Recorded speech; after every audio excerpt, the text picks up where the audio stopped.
Cancer की बीमारी इतनी खतरनाक बीमारी होती है कि लोगों की जमीनें बिक जाती हैं उसका इलाज करने के लिए।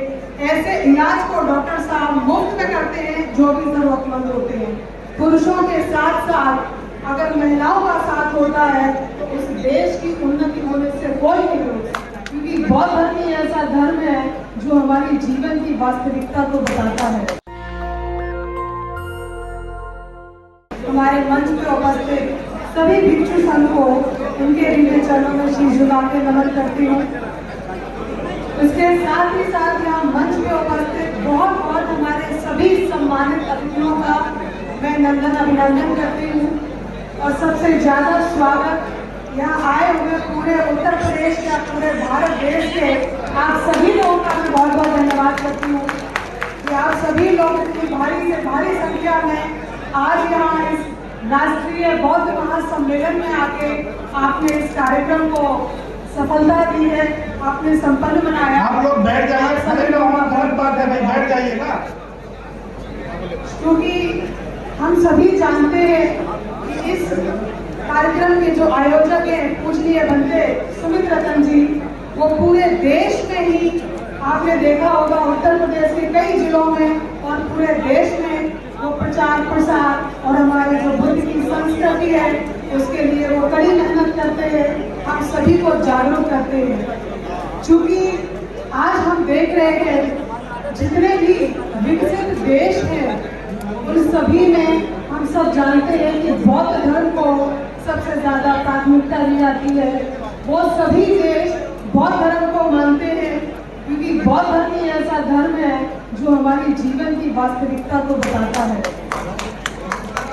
और इसके साथ ही साथ मैं नमन करती हूँ बाबा साहब भीमराव अम्बेडकर जी को, माता रमाबाई को, जो हमारे महानुभाव हैं, जिन्होंने अपने पूरे जीवन में पूरा जीवन संघर्ष में रहा और बहुत ही संघर्षों से जूझकर आज हम जो यहाँ स्टेज पे खड़े होकर बोल पा रहे हैं यह उन्हीं की देन है।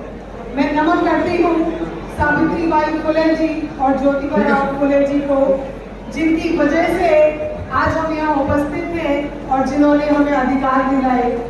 खासतौर पे मैं महिलाओं की बात करती हूँ क्योंकि बाबा साहब अम्बेडकर जी ने कहा था कि जिस भी देश में पुरुषों के साथ साथ अगर महिलाओं का साथ होता है तो उस देश की उन्नति होने से कोई नहीं रोक सकता। और चूंकि बाबा साहब ने हमेशा शिक्षा की बात की है, हमेशा शिक्षा पे जोर दिया है, तो मैं आपको ये बता देना चाहती हूँ कि डॉक्टर नवल किशोर शाक्य जी जो कि कैंसर सर्जन है और जिनके अस्पताल में लखनऊ और कायमगंज फरुखाबाद में वो लगातार 2012 से हमारे सभी समाज के सभी वर्गों की जितने भी जरूरतमंद लोग हैं जो कैंसर से पीड़ित हैं, वो अगर जरूरतमंद है तो उनका मुफ्त में भी इलाज करते हैं। आप सब जानते होंगे कि कैंसर की बीमारी इतनी खतरनाक बीमारी होती है कि लोगों की जमीनें बिक जाती हैं उसका इलाज करने के लिए।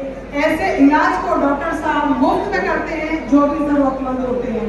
और उसके साथ ही साथ क्योंकि पूरी ये जो प्रणाली है इस देश की, इसमें शासन और प्रशासन में जब तक हमारे लोग मजबूती से नहीं बैठेंगे, उनकी मजबूती से भागीदारी नहीं होगी, तब तक हम कुछ नहीं कर सकते। और अगर प्रशासन की बात करें तो जब तक हमारे समाज के लोग डीएम, एसडीएम और बड़े बड़े अधिकारियों पद पे नहीं बैठेंगे, तब तक हम अपनी आवाज मजबूती से नहीं उठा पाएंगे। उसके लिए जरूरी है शिक्षा।